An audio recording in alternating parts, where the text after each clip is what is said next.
we are grateful to all of you champions and the volunteers who continue every single day to recruit for this party. Let's clap for them.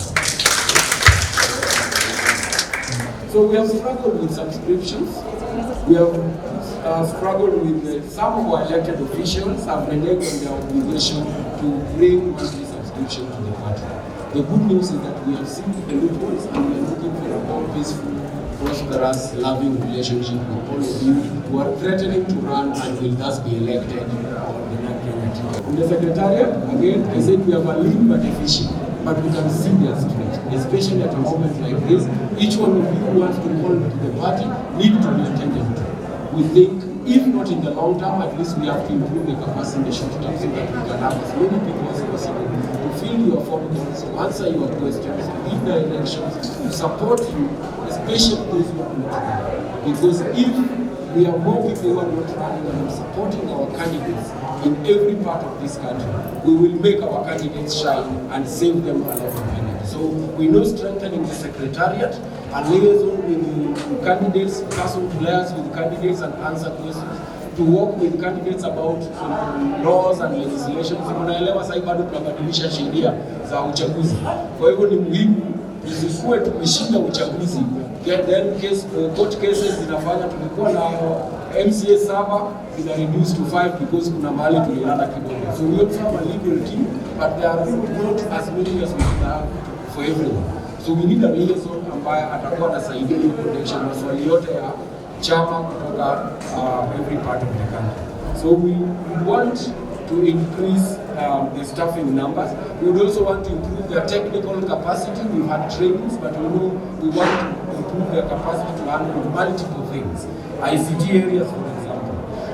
We also want to remunerate them better so that they are motivated because they're already working beyond. And you know, working in the party, in political space, it's like almost a volunteer job. But we want as much as possible to give them remuneration that is at least commensurate with what they are bringing to the party. So leadership starts from the top. In this party, we have seen it. So it is not enough in this party to say we want visionary leadership because it's already there within the party. But perhaps even more critical, we want good, committed membership. Can we say good, committed membership? Membership makes or breaks a party. And we cannot be a sustainable party when every time we are starting afresh. We want a youth league that can hold the neck accountable to the promises they make to young people because they've been there for long. But if every time it's a new me, there is no institutional memory. So good, committed membership that starts with all of us in this meeting today. We must all understand that it is the members who build a party and not the other way around. I challenge you today, as I end, to go back to your branches and reflect on what kind of party do you want NARC Kenya to be.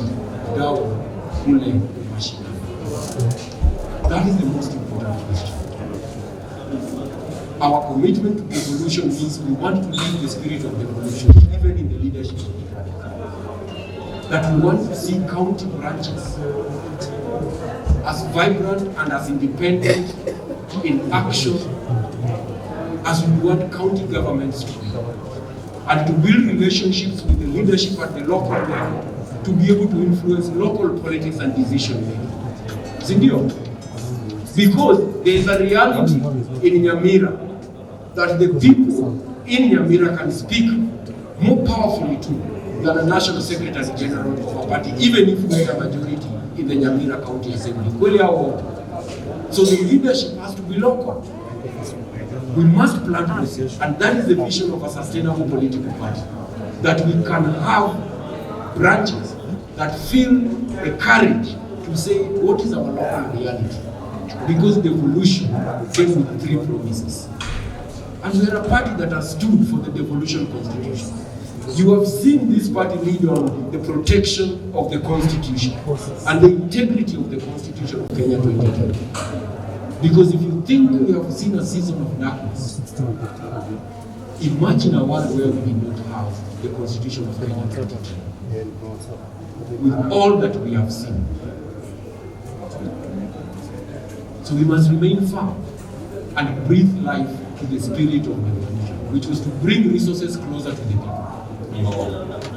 Number 2, bring decision-making power closer to the people. And number 3, bring services closer to the people. Those are the 3 fundamental reasons why devolution was important.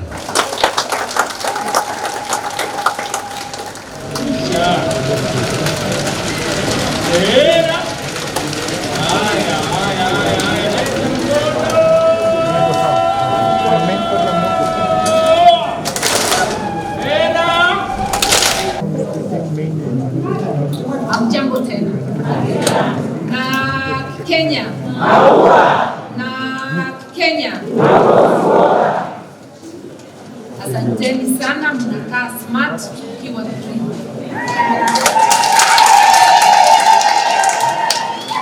Kapati yetu inashine kila mahali. Asubuhi ya leo tunamshukuru kwa kutoka mbali na kuingia hapa.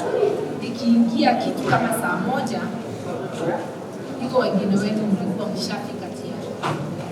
Wengi hata hawakupata kupitia mahali kutoka kwa gari na kuja huko kama. Thank you for your commitment. Najua sio rahisi kutoka mahali umetoka na kuja hapa kwa ile masaa inatakikana, lakini tunajua mnapenda sichana. Sitaongea sana sababu tuko wageni waheshimiwa tumealika. Kwa kipindi tutaanzisha saa 6 na nitarudia hiyo maneno kwa hiyo masaa, lakini lazima tuongee kidogo. Useme delegates wote, observers, na wale wageni wamefika kwa saa hizi, mabibi na mabwana, karibuni kwa National Delegates Convention ya NARC Kenya 2022.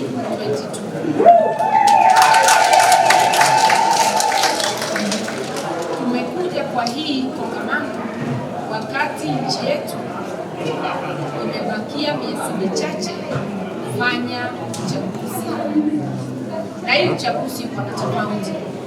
Ni uchaguzi rais aliyepo anamaliza kikatiba kipindi chake cha miaka 10, na kwa hivyo ni uchaguzi utaleta kiongozi mwingine. Anaweza kuwa wakati yoyote, hata NARC Kenya. Ni ile tunaita transition, na ni uchaguzi muhimu. Demokrasia yetu ni changa, cyan democracy, na lazima tuige mtindo wa kuacha mamlaka wakati wa mtu kibisi. Wakati wa kwanza tuliona rais akiwacha mamlaka wakati yake ikifika ilikuwa ni 2002, wakati rais Kibaki alipoingia na rais ambaye sasa ni hayati Rais Moi akaondoka. That was our first democratic transition. Ya pili ikawa ni 2013, rais mstaafu Kibaki alipoondoka na rais aliyeko sasa Kenyatta akaingia. Hii ya mwaka huu itakuwa ni ya 3, na ni lazima tuitilie maanani, tuige hiyo mfano wa kuondoka kwa mamlaka wakati ukifika.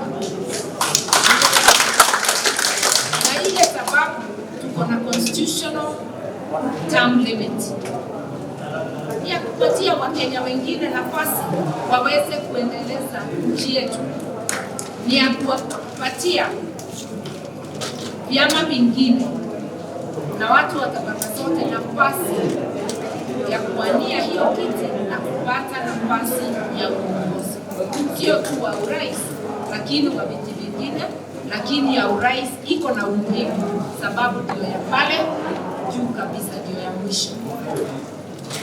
So as we move forward, we want to encourage the serving president to continue with this tradition and exit back to camp.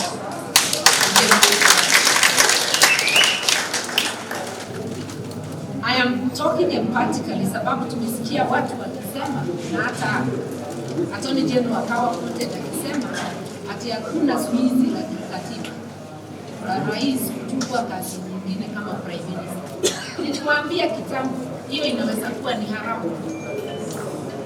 Term limit au kikomo ya uongozi ni sababu wengine wapate nafasi. Kama umeweza kuendesha serikali as a head of state, it doesn't matter whether your name is president or prime minister.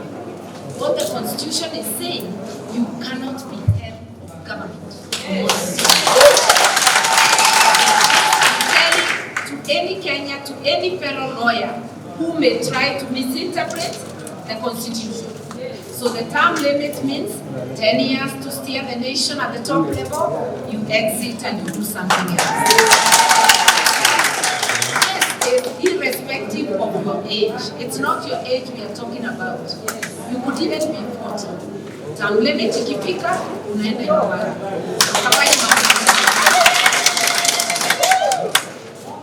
Hii ni wakati tuweke nguvu zetu zote, all our energies, kuona ya kwamba nchi yetu imepata viongozi wanaweza kutoa kwa zile tabu tuko nazo na kumanage nchi yetu kwa njia kila Mkenya atafaidika.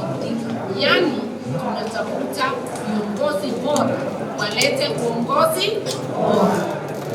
Kila mmoja wetu tusidharau kura yetu hata ikiwa moja yako, moja yangu, moja ya kila Mkenya. Hizo kura mamilioni. Na hizo kura ndizo zitabadilisha Kenya. Wakati wa kunung'unika umeisha. Sasa ni wakati wa vitendo. Na vitendo ni kufikiria ni wapi tutaweka. Nasema uchaguzi huu pia ni muhimu. Ni watatu tangu tupate katiba mpya na 2013-2017. Na ni huzuni ya kwamba hata tukiwa na katiba mpya hatuja fanya uchaguzi kikamilifu tukifuata katiba yetu. Ukisikiliza kila wakati iko watu wananung'unika uchaguzi haukuwa wazi, kura zimeibiwa, hata mimi mwenyewe nimeibiwa. Tunasema kwa yale mashirika tunalipa pesa kama Wakenya wafanye uchaguzi wa uwazi na ambayo unafuata katiba. Tunawapatia notisi ya kwamba tunamwangalia. Ni lazima mfuate katiba ya Kenya na sheria zetu, kufanya mipango na kusimamia uchaguzi. Hayo mashirika ni Independent Electoral and Boundaries Commission, mahakama zetu, polisi ambao wanatulinda, na hata sio mashirika pekee yako. Wewe na mimi mna kazi ya kufanya. Ni mwananchi kama wewe anapewa kazi ya kusimamia kama returning officer au presiding officer. Ujue ukichafua uchaguzi wewe unatayarisha tabu kwako, sababu utakuwa unapeana afya yako miaka 5, elimu ya watoto wetu, mabarabara zetu, utakuwa umepeana haki zako za miaka 5. Kwa hivyo tunawaomba wahusika wote, sisi tukiwemo, tuone ya kwamba kila mmoja wetu ametenda haki wakati wa uchaguzi na tunafanya ile inatakikana, hivyo tuwe na msingi bora wa nchi yetu ya Kenya. A strong foundation for a democratic society. So once again to you, who may be the presiding officer, the returning officer, polling clerk, election official, wewe chief, wewe mpiga kura, na wewe unaomba kura kama mimi. Zote tukumbuke hii nchi yetu, tuweke misingi inayofaa ya kuwa na nchi ya Pia ningependa kusema hiyo kura yetu ni nani utapigia kura. Naweza kusema pigia candidate wote Kenya. Lakini wakati huu kuna tofauti. Ndio tunataka chama yetu ipanuke. Lakini iko confusion kwa hii nchi yetu. Watu wanataka suti ya chama. Kumbuke, chama ni nzuri. Ni platform ya kutuleta pamoja ili tuweze kuuliza haki yetu, tuweze kuendesha nchi katika misingi ya demokrasia au ile mambo tunaweka kwa umuhimu. Lakini katika Kenya yetu, vyama vyetu hasija kumaa. Unaona watu wakiambiwa wachague suti, hiyo suti inawaangusha. Sababu haijapimwa vyema, longi ni kubwa kuliko mwenyewe. Unaikanyanga ukitembea unaanguka. Hatutaki suti ya kutuangusha. Tunataka kila candidate akaguliwe mwenyewe. Kama ni MCA, mweke kwa ratili. Akitosha, chagua. Chukua gavana. Akitosha, chagua. Ushachagua serikali ya kaunti. Na serikali ya kaunti ni muhimu sana kwako. Hata ukichagua rais unayopenda, hawezi kuja kufanya kazi kwa kaunti. Atafanya national. Kwa hivyo usipochagua gavana na MCA wazuri, wewe utapata afya, sababu afya ni kitu iko kwa kaunti. Kilimo yako au ufugaji wako utaanguka. Mabarabara, maji, mambo yote karibu na wewe utakuwa umeangusha. Na mimi hupeana mfano wa kule kwetu Kenya. Sote tukachagua Uhuru na tukaiba 5 tena. Hata tulikuwa tunaota usiku na 5 tena. Kule Makueni kwa mwenzangu Kibuta Kibwana walikuwa wanasema nasa hapo. Walikuwa wakinasa watu wengi. Leo hii wanapata mambo ya matibabu bora kuliko sisi kule Kenya. Na hawakuipa 5 tena. Na rais bado anasema yule kulikia 5 tena. Why? Sababu wako na gavana ambaye roho yake ni ya kutumikia mwananchi. Kwa hivyo ukimchagua MCA mzuri na gavana mzuri, hata ukichagua rais unaopenda utaendelea kufinyiliwa. Tumekubaliana? Kwa hivyo mwanzo ni MCA na gavana ambao ni viongozi bora. Tumekubaliana? Kisha unachagua wabunge 3. Mbunge wa constituency, mbunge wa wamama na mbunge wa seneti. Hao pia waweke kwa ratili kila mtu mmoja. Kisha unachagua president. Pia mweke kwa ratili. Tunasema Mungu ni mwema na kila wakati. Je, binadamu? Hakuna binadamu mzuri tusipokuwa na checks and balances. Hata Martha Karua hawezi kuwa mzuri. Tunakuwa mzuri sababu iko checks and balances. Iko sheria, iko watu wanakuchunga. Kwa hivyo hata rais mweke kwa ratili. Na rais mwema ni yule unajua ataangalia, na viongozi wote, mtu ataangalia mali ya umma iwe ni ya kutumika kwa mahitaji yako, sio ya watu binafsi. Mtu atakuheshimu na kuheshimu haki zako. Mtu anapora mali yako akuheshimu, ajali ni nini itatokea kwako. Twende tuambie wale wengine, mmekuja hapa kama maambassadors wanake, mwende mpreach.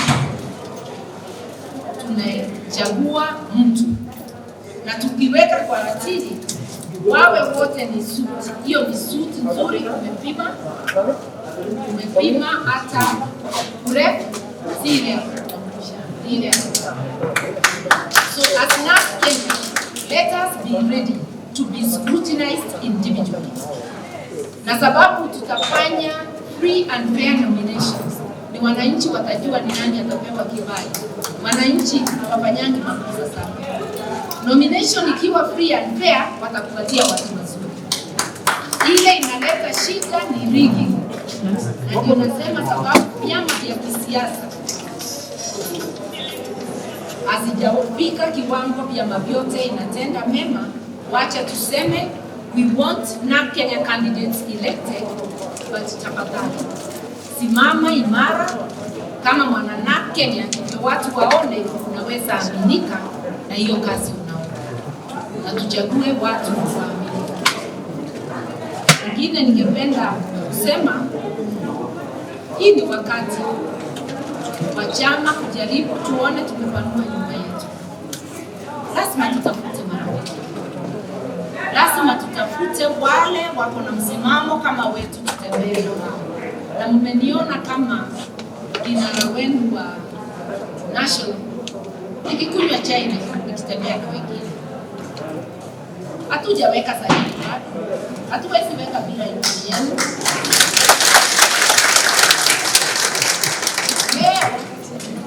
Secretary General watakuja hapa ni kufanya resolution. Tunamuomba tukiwa national executive tupatie ruhusa ya kusikiliza, kuongea na wenzetu na kufanya mapatano agreement, iwe ni ya coalition au coalitions, na ndivyo tuweze kuwa ndani ya ile serikali. Kwa sasa tunasikiliza kila upande, hatujafunga milango yetu ni wazi, hatujafunga kabisa. Tunasikiza kila mtu ndio tuelewe, na watu wengi wanatamka yale yanayopendeza. Unaona ni kama wataleta Kenya iwe ni kama kutoka. Lakini kumbuka, bila kupambana na ufisadi hakuna mtu ataweza kutekeleza yale wanatamka. Mali yote ikiporwa watatekeleza na yule tunataka kusikiliza ni yule atatuambia tutakomesha ufisadi namna gani. How are you going to protect public resources? You can have all those fantastic ideas, but tell us how we're going to implement. Ili wakati nchi yetu iko na a very high debt burden. Watu wengi sana vijana wetu hawana ajira, hawana namna. Tumesomesha kama wasasi, lakini hawana namna. Tunataka ile serikali itakuja kupanua uchumi wetu, watoto wetu wafanye kazi, wapate kazi na wapate nafasi zingine, sababu iko wale wanataka kuendeleza. Tunataka kuwe na kazi, nafasi za kazi, opportunities. Kwa hivyo tunataka mwongozo wa kiuchumi ambao unafaa kila Mkenya na sio wa kufaidi wachache. Nitasema mengi tukiwa pande nyingine. Ya mwisho nitamuuliza tafadhali kama balozi wa chama, angalia maneno, usije ukafanya watu wadharau chama. Be a good ambassador who will make people get be fair to everyone, above all, walk the ideals of the party. As a social democratic party, we care about the rights and the needs of every person. And that is why we would want a government that not only respects those ideals, but a government ambayo inaweza kutekeleza kipengele 43 cha katiba.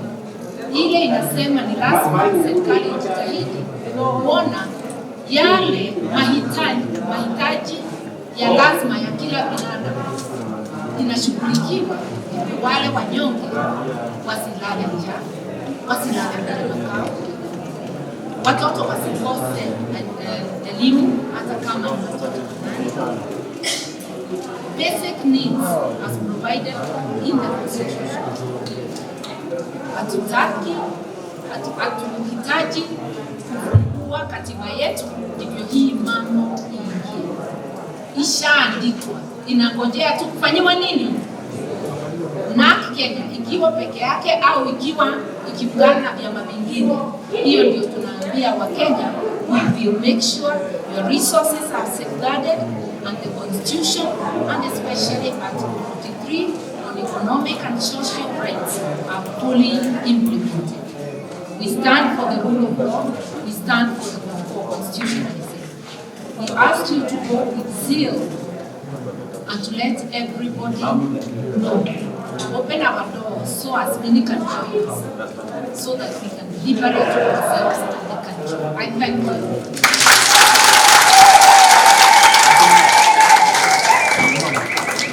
NDC, so duly constituted, is asked to make the following resolutions. To bring to you 8 requests. First one, on the matter of the establishment of the Persons with Disability League of the NARC Kenya Party,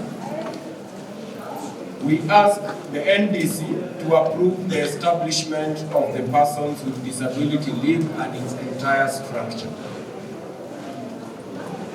Number 2, on the matter and manner of nomination of party candidates for 2022 elections, we are requesting the NDC to approve the proposal to prioritize consensus building and direct nominations where circumstances so allow.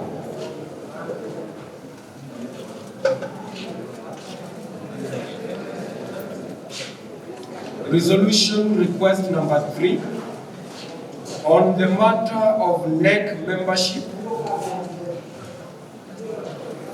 in the National Executive Committee, we request the NDC to approve the addition of a representative for diaspora in the National Executive Committee. Resolution request number 4, on the matter of fielding a presidential candidate in the 2022 elections. We are asking the NDC to confirm and approve that the NARC Kenya Party shall compete and field candidates at all levels, including candidates for president.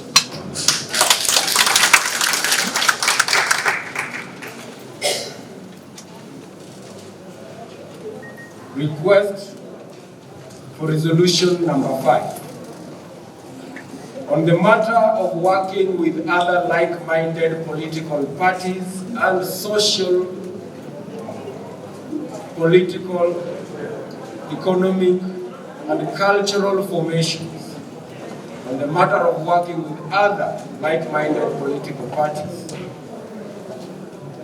political, economic, social, cultural formations, we are asking the NDC to approve ongoing discussions with like-minded partners with a view of providing clear direction and strengthening the party ahead of the 2022 elections.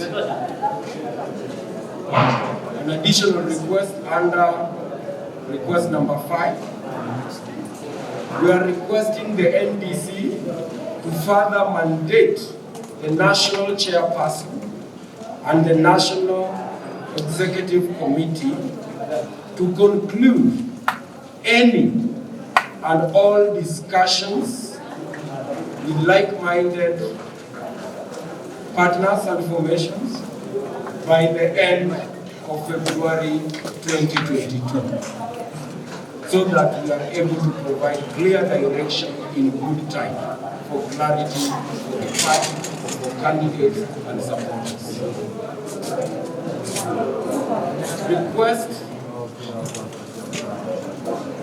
Resolution request number 6, on the matter of compliance with the law. We request the NDC to reaffirm the responsibility of NEC in ensuring the party's full compliance with the law as they are. Resolution request number 7, second to last.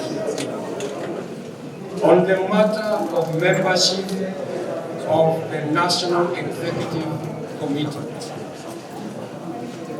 On the matter of membership of the National Executive Committee, we request that the NDC authorizes NEC to nominate additional members into NEC on advice of the National Management Committee to strengthen specific roles and execute specific mandates from time to time. I repeat. On the matter of membership of NEC, we request the NDC to authorize NEC to nominate periodically additional members into NEC on advice of the National Management Committee so as to strengthen the specific roles and execute specific mandates from time to time. Finally, on the matter of alteration of the party's rallying call, resolution request number 8, on the matter of alteration of the party's rallying call, which we have done this morning. NEC requests the NDC to approve the alteration and addition of Uongozi Bora as a rallying call for the party to be NARC Kenya Maua, NARC Kenya Uongozi Bora. Is there any resolution that I may need to repeat? I've tried to move slowly as much as possible. If there's a particular one of the 8 resolutions that a member would like me to repeat for clarity, I am happy to do so by a show of hands if there is. The 4th resolution. Any other? The last one. So I'll start with the 4th one. Thank you. Resolution request number 4. On the matter of fielding a presidential candidate in the 2022 elections. NEC requests this NDC to confirm and approve that the NARC Kenya party shall compete and field candidates at all levels, including candidates for president.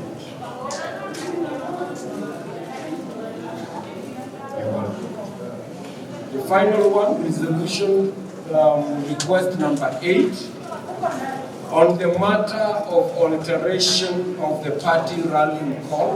That is what we've done this morning. The NEC requests this NDC to approve the slight alteration and addition of Uongozi Bora as part of the rallying call for the party, so that it reads NARC Kenya Maua, NARC Kenya Uongozi Bora. Iende wapi na Kenya yo? Iende wapi na Kenya yetu? Iende wapi na Kenya yo? Iende wapi na Kenya yetu? Ndio maana tunasema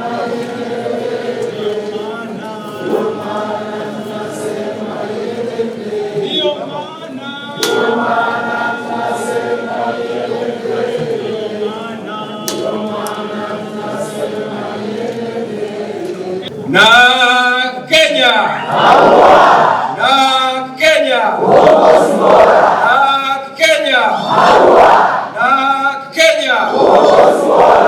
I thank you for giving a warm welcome to our guests.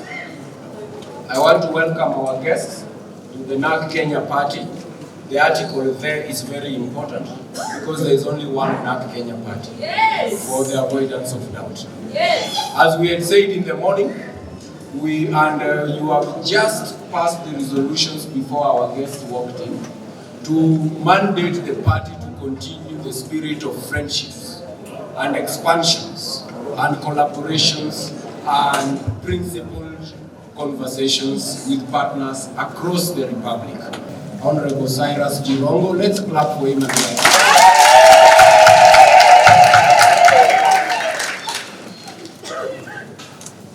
Next is Dr. Mukisa Kitui.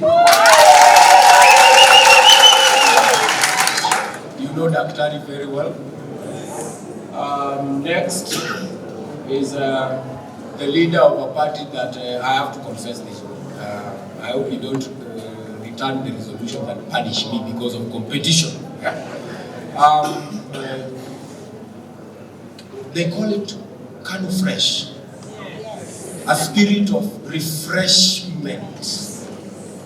We talked about rebuilding the party, reaffirming our party as an institution and aspiring to be a model political party. If there's a party, because there's friendly competition, if there is a party that will be a party to benchmark with in terms of the journey they've traveled in transformation, to rebrand in spirit, in energy, in what they stand for, is the Independence Party. And so I want to acknowledge the presence of Senator Gideon Moi.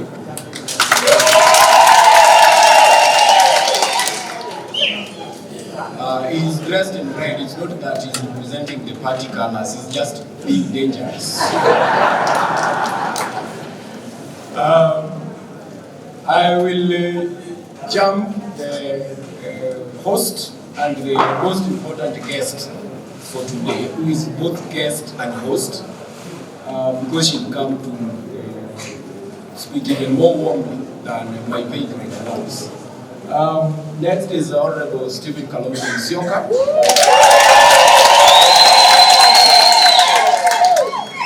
So I want to say a warm welcome to yourselves and to your delegations, and to welcome you to NARC Kenya Party, and to continue the spirit of friendship. When you walked in, we were just about to go into a small business at the tail end of our program. Secretary General, thank you very much. I think I was just about to read the statement from the National Election and Nomination Board. We received applications for National Executive Committee positions within the set time limits. We, as the National Election and Nomination Board, confidently report that on receipt upon applications, no contestations were received. We therefore declare that the following have been unopposed in the positions that they sought. In the position of the national chairperson, the nominee was Honorable Martha Karua.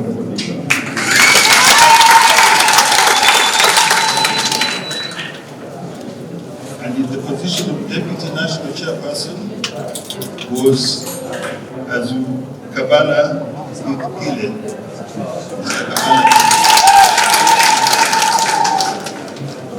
In the position of the Secretary General was Mr. Michael Okoye. In the position of the Organizing Secretary was Mr. Ituke Ebadle. In the position of Deputy Organizing Secretary, Mr. Mongera Francis.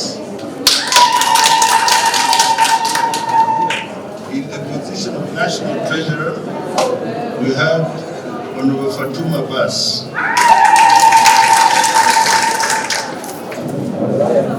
In the position of Women Leader, we have Jacqueline Goni.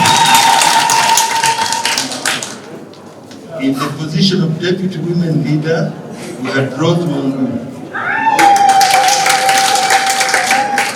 In the position of Youth Leader, we had Ngugi Deba.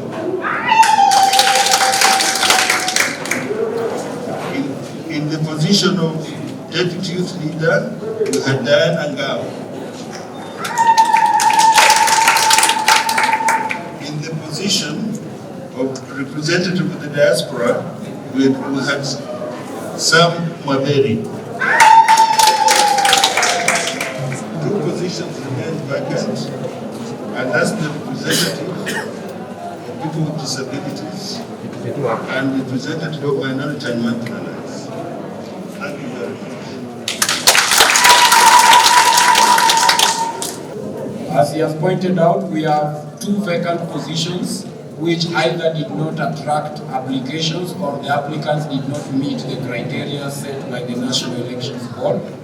That is the representative for persons with disability. And also you realize that is one of the resolutions we have had today. And then representative for minority and marginalized groups. You have authorized the NEC to appoint and continue to look to fill the full list of officials.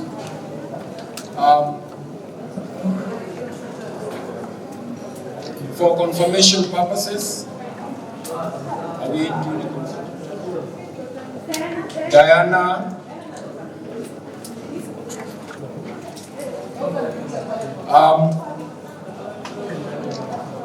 National Chairperson, by show of hand, just raise your hand.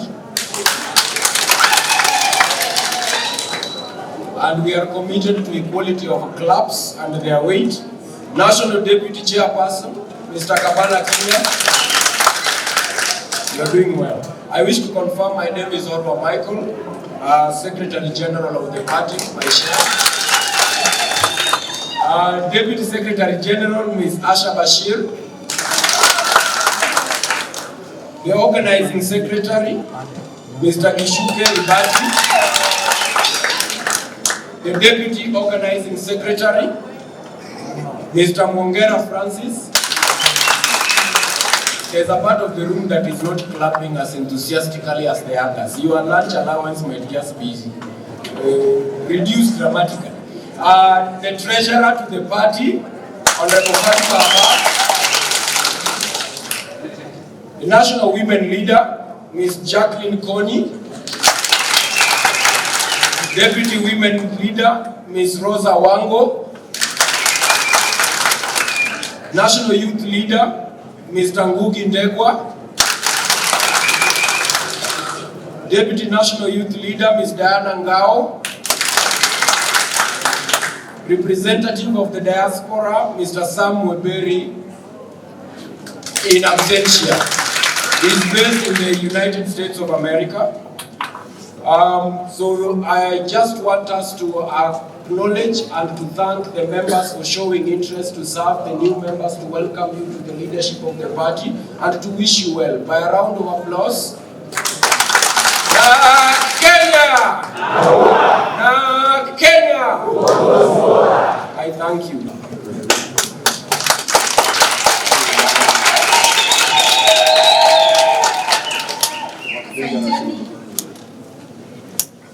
Our honored invited guests, His Excellency Honorable Stephen Kalonzo Musyoka, leader of Wiper Party.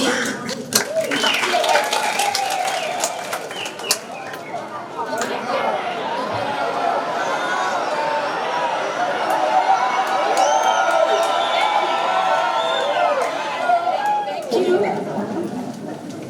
Honorable Senator Gideon Moi, leader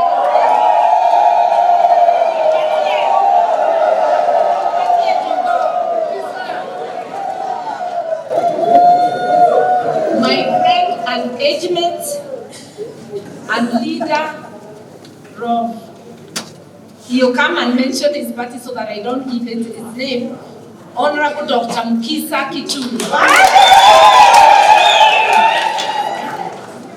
And Honorable Cyrus Jirongo, aka CJ. And all the guests that accompanied them, because each one of them has several guests accompanying them, delegates, and the leadership of NARC Kenya, and observers. Karibuni sana, it is is my great pleasure to welcome our invited guests, especially those from parties that we are collaborating with. It is a great honor for you to come and witness our NDC. We have just concluded the business of the day, and we are also acknowledging members who are seated at the tent outside. We had hoped to transfer this particular section of our meeting to the tent, but because it will take time and our guests arrived before we could conclude business, we have decided to conclude while here. Luckily, those at the tent, there are screens, they are observing the proceedings as they are. I will not begin by giving my address. I'll begin by giving our honored guests the space to give us their remarks and to also give their greetings to you. You have seen us, all our honored guests. You've seen me with them in various occasions. These are people with whom we have shared ideals, and these are people with whom we are talking. And now that you have given us mandate to continue and conclude those talks, we will be reporting to you as matters go on. And without much ado, I will invite Honorable Cyrus Jirongo aka CJ.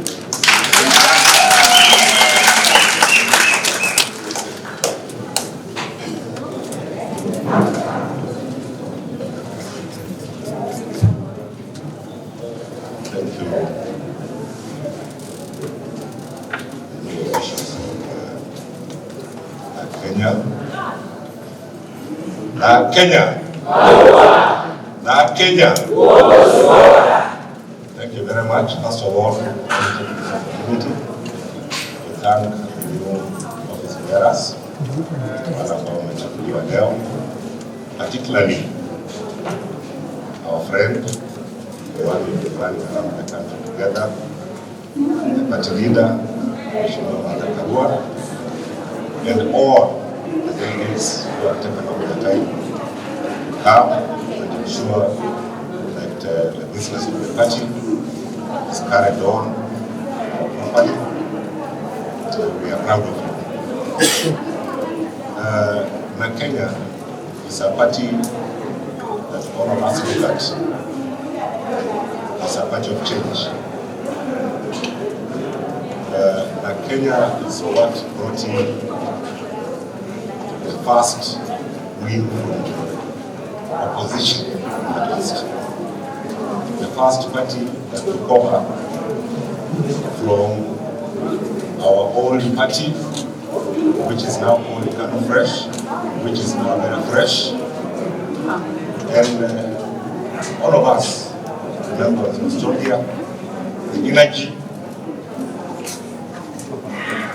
the hopes and aspirations that this party brought into this country. I'm proud to be associating with it, and I'm happy that the members of NEC are able to embrace unity, working together with other parties for the purposes of serving our citizens. Particularly, your party leader, she's admirable.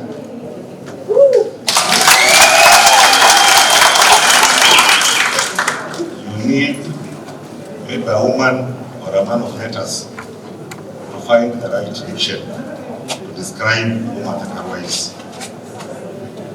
Martha, other than being principled, she's a human being.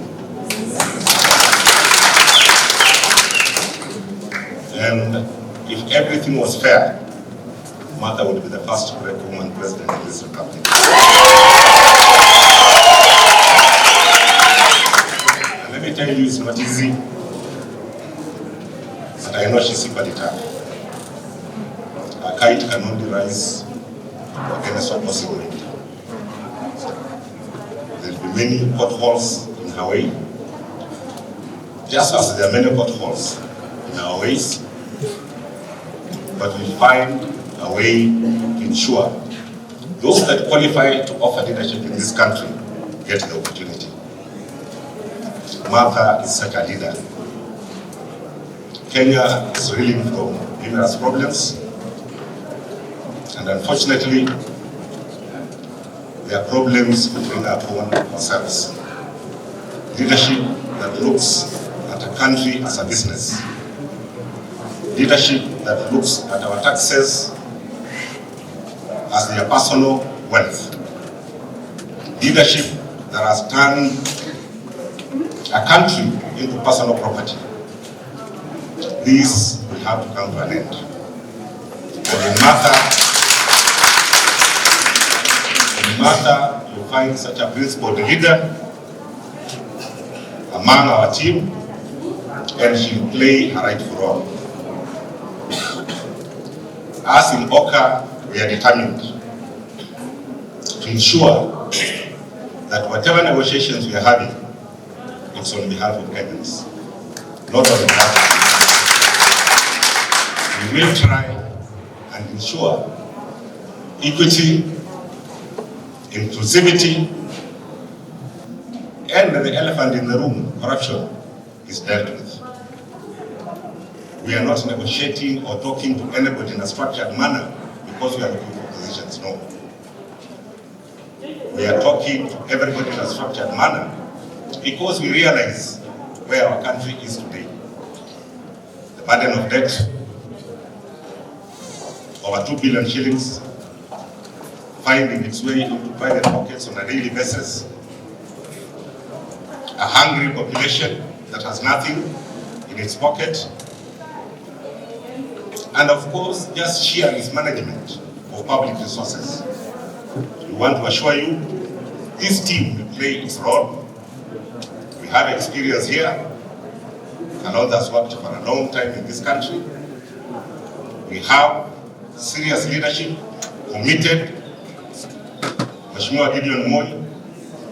We have Dr. Mukisa Kitui, who we hope will join us so that we are a bigger force. Because the more we are, the better for this country. We should never allow to be sidelined by those who think they have a right to own Kenya. Kenya belongs to all of us. Let me take this opportunity again to congratulate you and wish you all the best. Asante.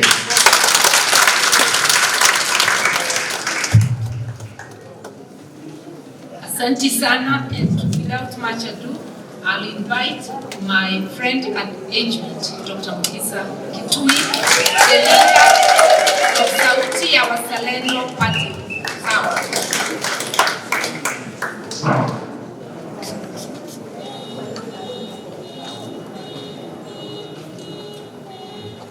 Mwenyeji wetu, rafiki yangu wa miaka mingi sana, Mheshimiwa Martha Karua, wanaharakati wazalendo, members wana Kenya, Mheshimiwa wageni waalikwa, wa Kenya watukufu, wassalamu alaikum. Mimi ni furaha yangu kubwa kujivunia kwamba historia na Kenya na historia ya Kitui tumekutana pala. Ndio Mheshimiwa mnajua ni mimi mwenyekiti mwanzilishi wa chama cha NARC Kenya. Na hata nilifaulu kumsajilisha Mheshimiwa Mwai Kibaki kuwa member number 1 wa NARC Kenya. Historia ya vita na Kenya imepigwa na zile challenges, changamoto zilipitia, ndio ikapunguza mwenendo ambao hichi chama cha kihistoria tumekuwa nao.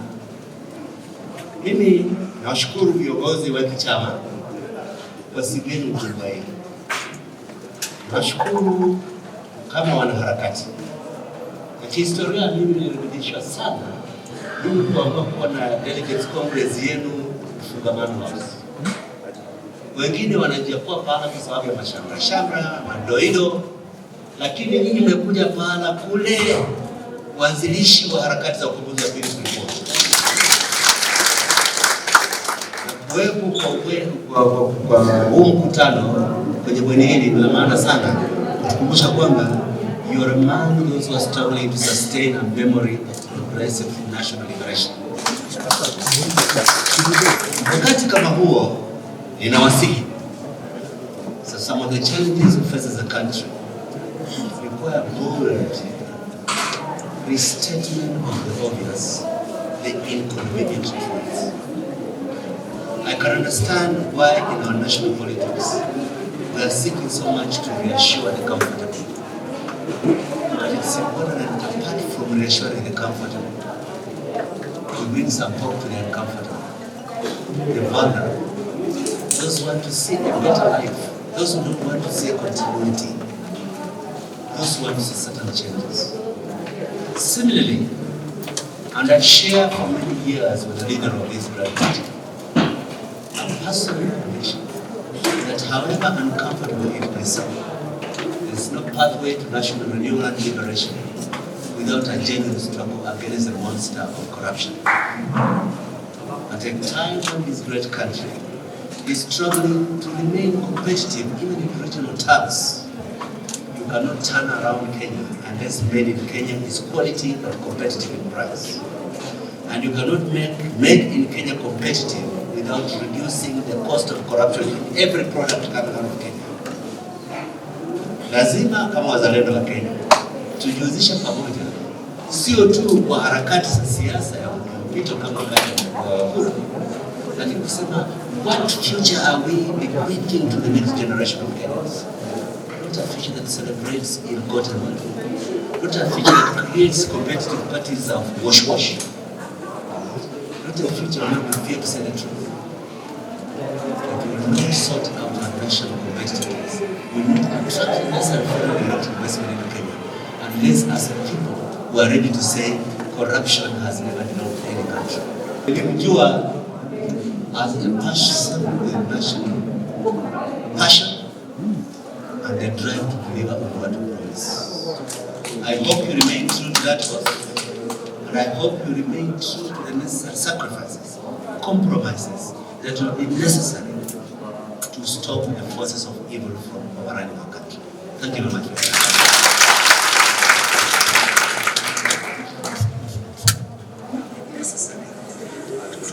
Thank you, and without much ado, I'll invite the leader of the Independence Party, KANU Fresh, Senator Gideon.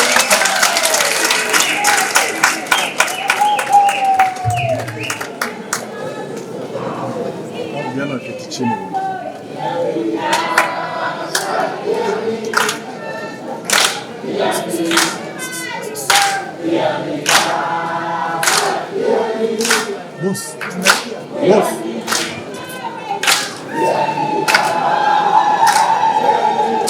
Unatuzuia boss.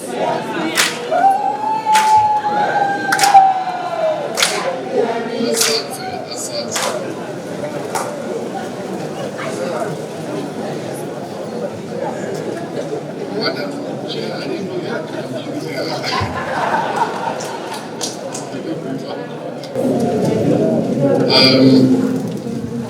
Your Excellency, Kalonzo Musyoka, the leader of my party, and our very, very dear friend of mine and the family, CJ,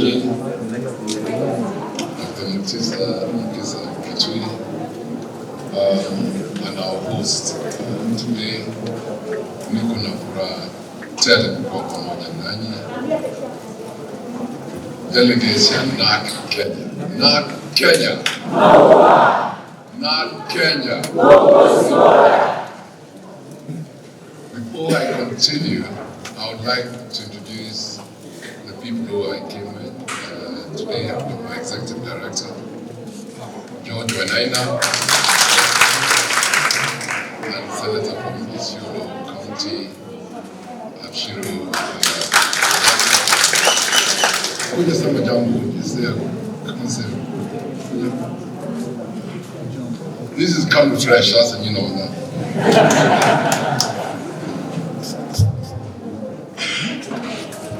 NARC Kenya. NARC Kenya. Thank you very much, my party leader, Your Excellency, Mheshimiwa Kalonzo Musyoka, my sister, who is our host today. Congratulations today. I'm happy to be here. CJ, Dr. Mukisa Kitui, and all delegates. Hamujambo. Nina furaha nyingi sana.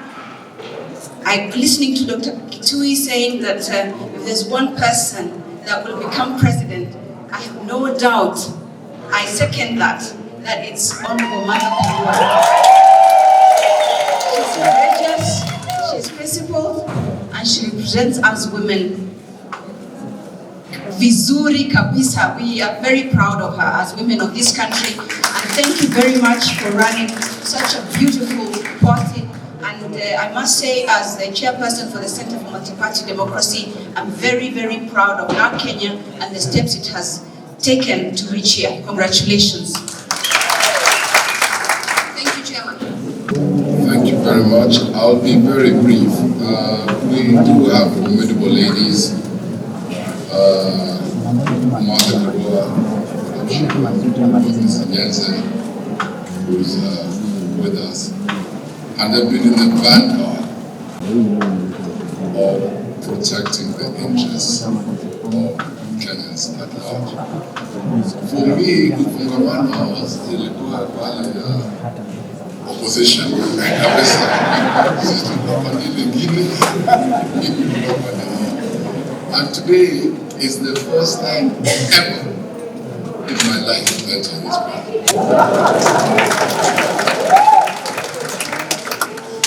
And I'm proud to come here because of this man.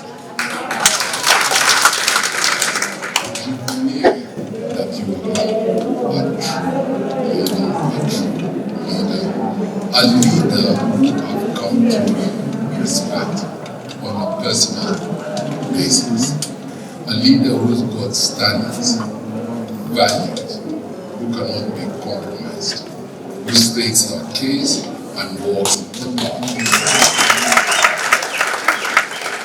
This journey, you know what's going to happen in the next few months. We are proud that we'll be walking this journey together with NARC Kenya, together with Wiper, together with like-minded parties who know the value of humanity, the values of a corrupt-free country, the values of putting our people ahead of our own personal interests. Last but not least, I want to invite His Excellency Kalonzo Musyoka. What an honor. Sister and my dear learned friend, Mother Karua, our host this event, colleagues Cyrus Jerome, Kisha Kitui, Brother Gideon Moe, and friends, delegates to NARC Kenya's National Delegates Convention. Hamjambo. Hamjamboni lakini. This is Man Steve.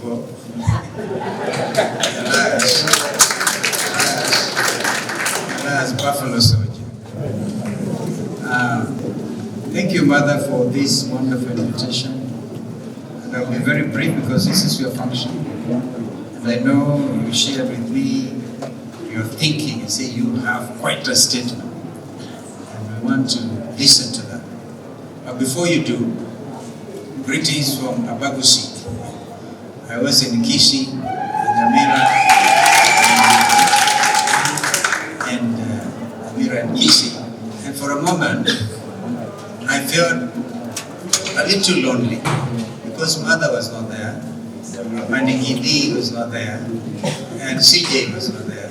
So I felt very lonely. Now it tells me that One Kenya Alliance is really been an organization with men and women who are so committed to the cause of this nation that they begin to feel each other's warmth. And whenever we are not together, we feel less. But Kisi went on well. We look forward to the next few days because we knew Mother was organizing this, and CJ is soon going to do that. And you know, our friend and brother, Senator Gideon Moi, Kipsiele actually, it's another name, had their wonderful delegates congress. We had as well for democratic movement, where we were given the mandate. With the seat today, we've given a similar mandate to our sister, Mother Karua. I must congratulate NARC Kenya, and I'll tell you the reason. One, NARC Kenya. Umesahau hiyo mwito wenu. NARC Kenya. NARC Kenya. Uongozi bora. Very succinct, very clear. And then, without even checking with you, Mother, we adopted the One Kenya Alliance Clarion Call. One Kenya, one nation, one people. We must congratulate you because it would have taken us to court and say either plagiarism or something. But you can see that like minds think together, like-minded people, and people who are guided by principles of nationalism, commitment to the future of this nation, and very bold about it.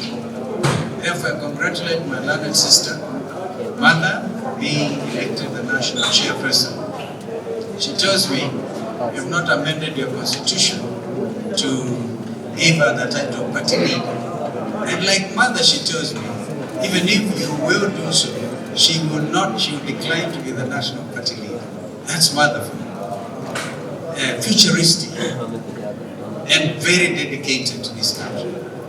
I had occasion to work with her in the cabinet, and Kibaki, of course, all of us, I think all of us in this team here, have worked with Kibaki.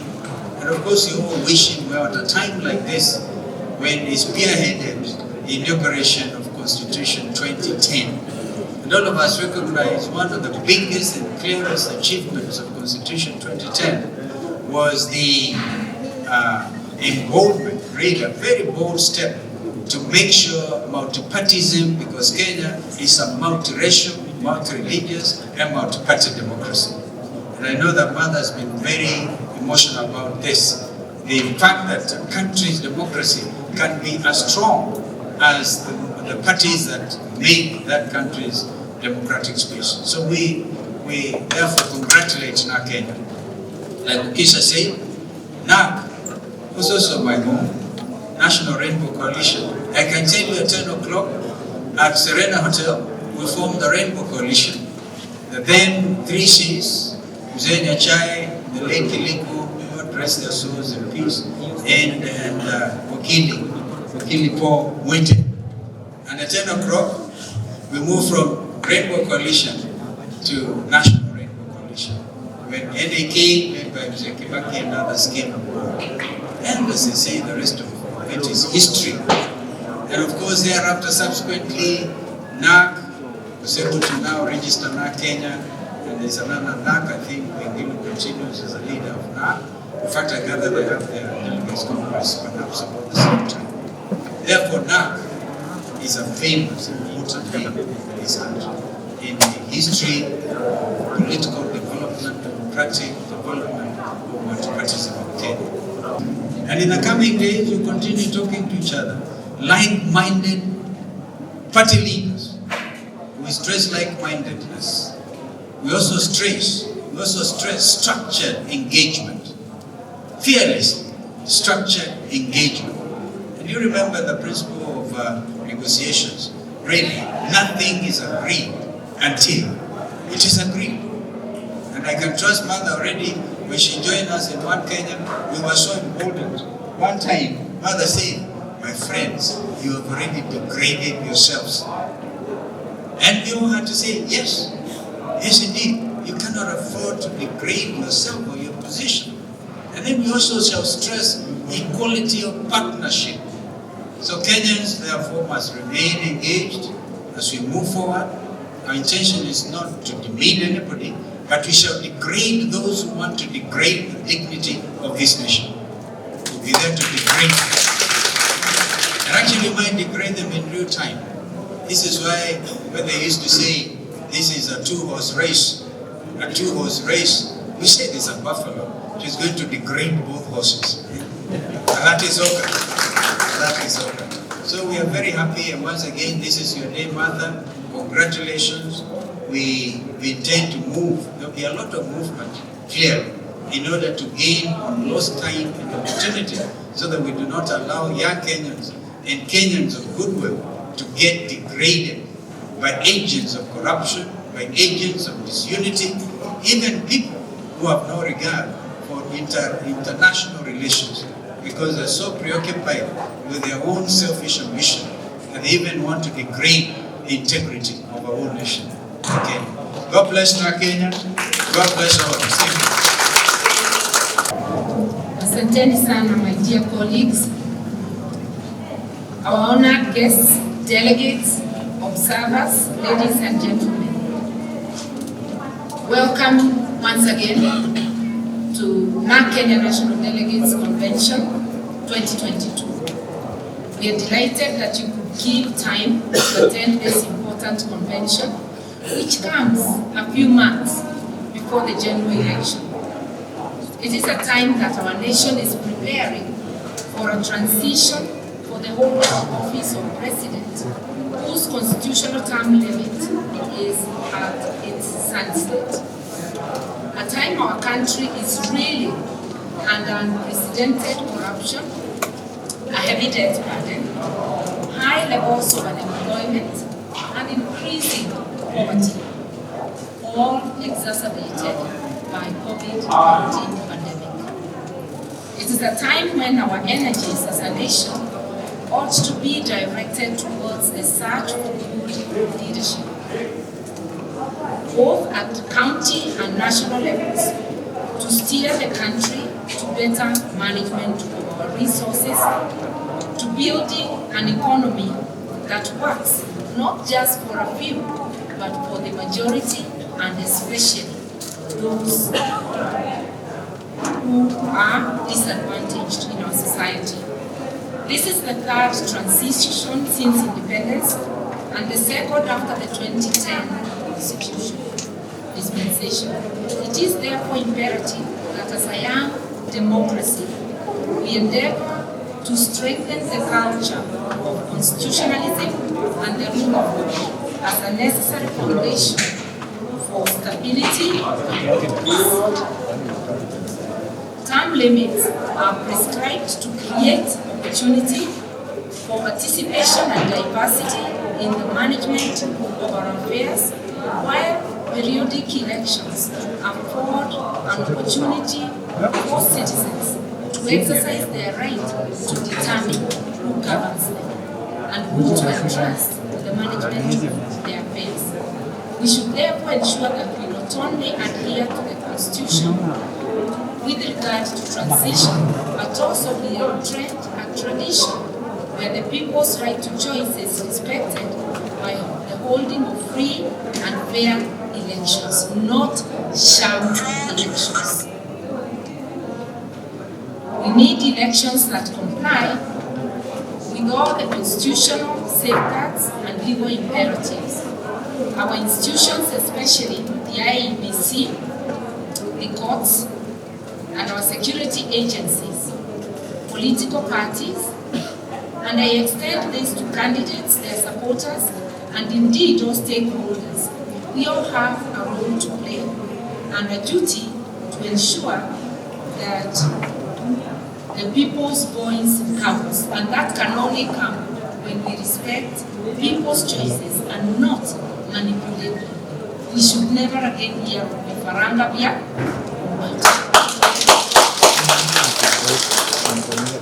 We have an individual as well as a collective duty to safeguard our young democracy, and especially our voice of governance.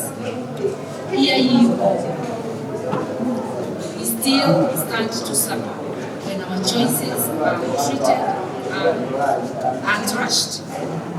By participating in electoral malpractices, we sign away our rights to better health, to jobs, and indeed to better public services, and even to accountability by leaders.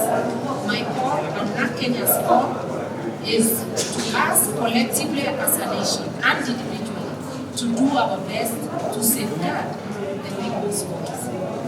You, who will be given that responsibility as a returning officer, as a presiding officer, as a police clerk, you to whom we entrust our security, as a police officer, as senior security agents, as chiefs, you who is a candidate or a candidate supporter, we are appealing to each one of us, take up your duty. You may be happy for a while when you file elections, but know that for 5 years you will suffer along with us.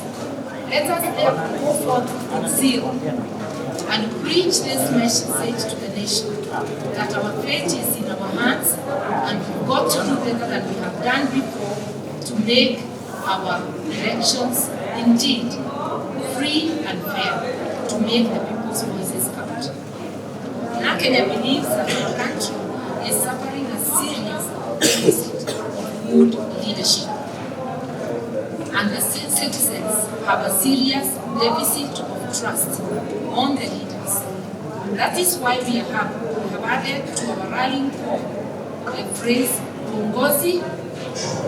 We really need Uongozi Bora, and we need to choose leaders not merely because they belong to your political party, but because you believe and trust that those leaders are fit to hold the offices they seek, and that they will put their own interests behind and place public interest in front. We therefore, as a party, although we would want as many NARC Kenya candidates elected, we have boldly stated, assess each one of our candidates, and assess each one of the candidates any party presents, and elect only leaders who are fit for office, leaders you can trust.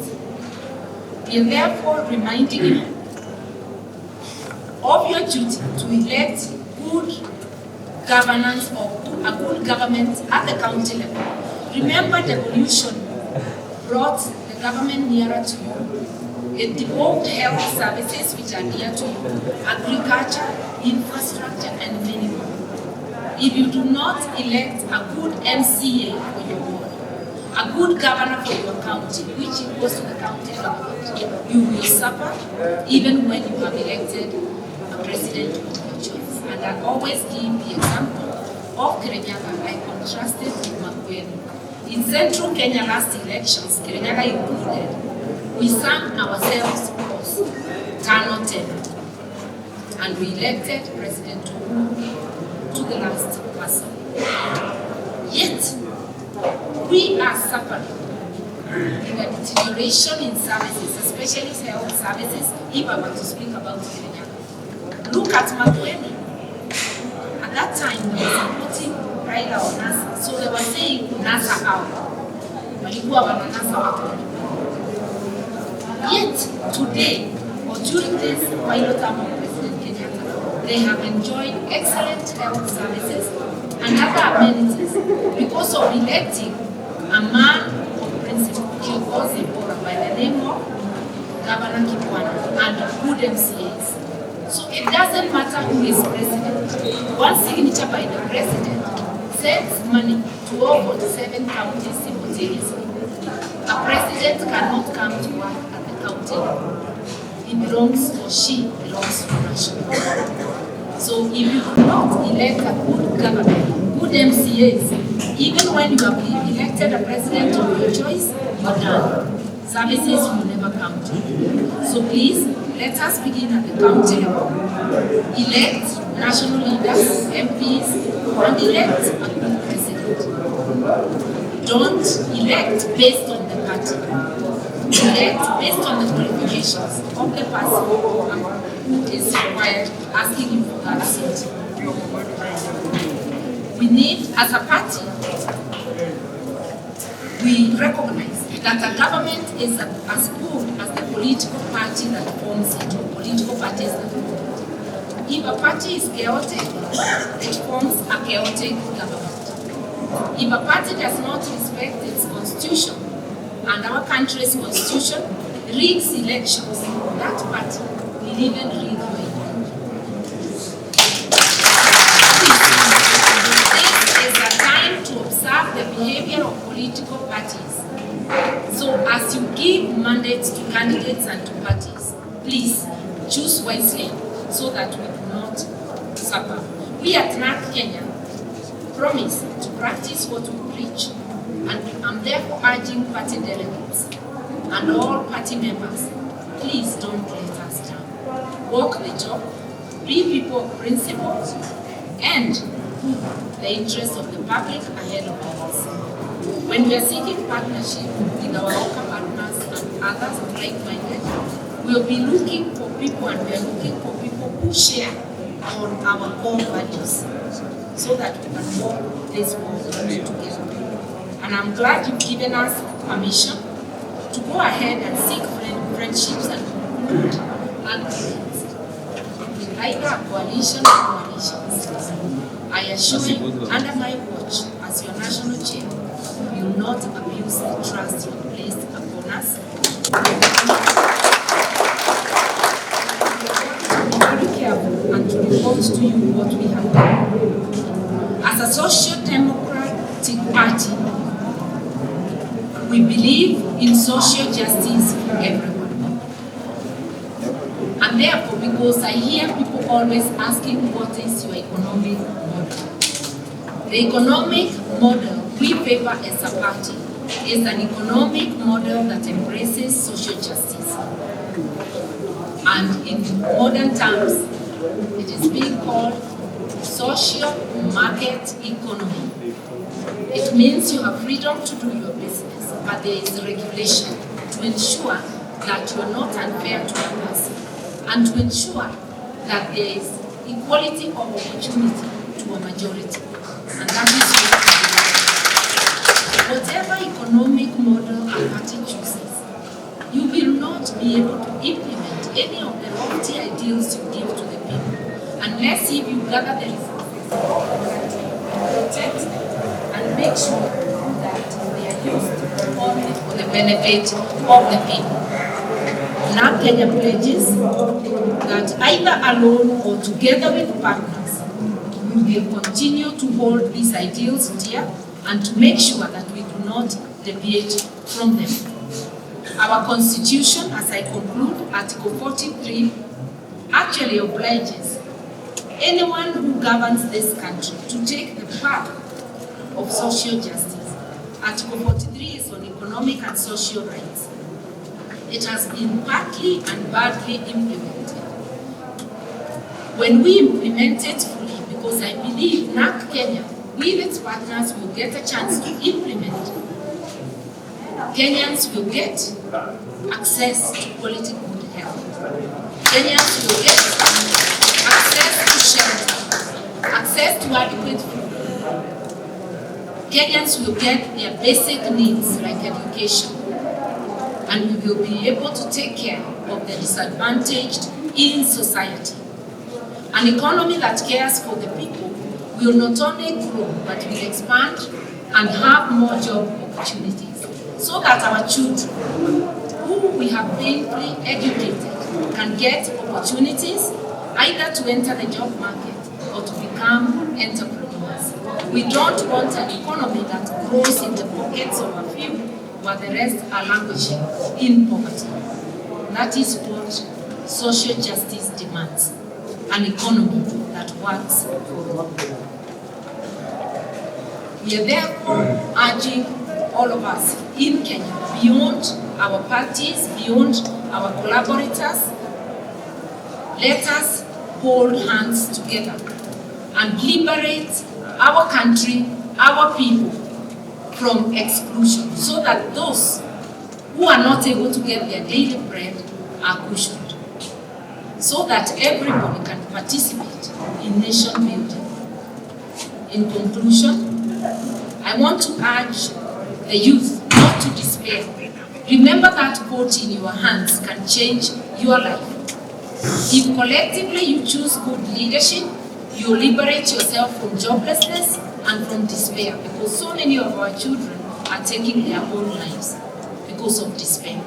So many people are languishing in poverty. To our youth, please hold on. Utilize that vote and let us do it.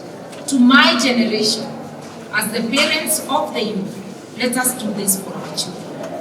We cannot let this situation continue. We've got to do the right thing this time. It is our civic duty.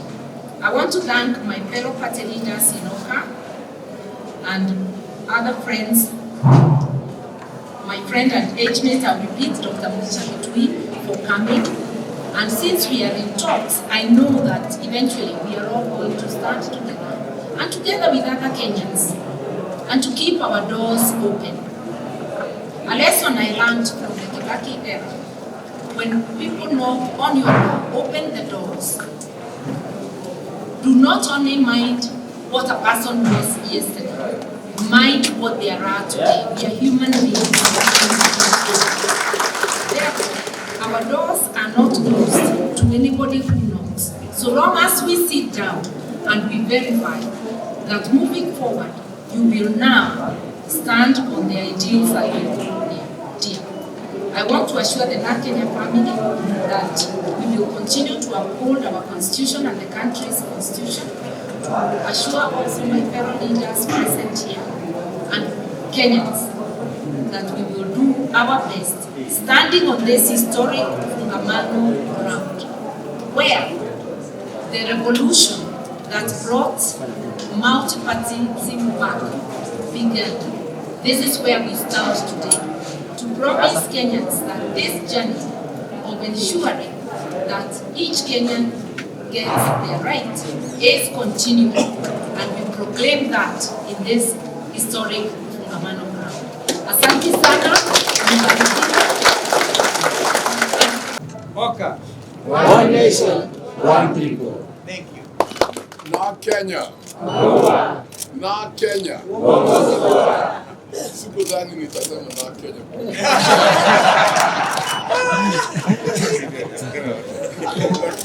Ya Mungu mengi. But there's only one thing I want to tell you. Be very, very proud of this lady. Be very proud. Us who are working with her are very proud of her. And we know her being in our team, the future is bright. Pongezi, pongezi, Mwenyezi Mungu awabariki. NARC Kenya. NARC Kenya. Asanteni sana. Yangu ni kurudishia asanti kwa kumshikilia kiongozi shujaa Martha Karua, na ni nyinyi ambao mtampa nguvu. Nyinyi ndio mtahakikisha she plays her role in the politics of this country. Martha has a good brain. Martha's character is beyond reproach. Na nyinyi kama watu wana Kenya lazima mjivunie uongozi bora ambao mko nao. Yangu ni kuwatakia mema na muendelee kumshikilia kiongozi ambayo tuna matumaini siku moja ataelekeza hii nchi mahali ambapo inatakikana. Mungu awabariki. Nawatakia safari njema.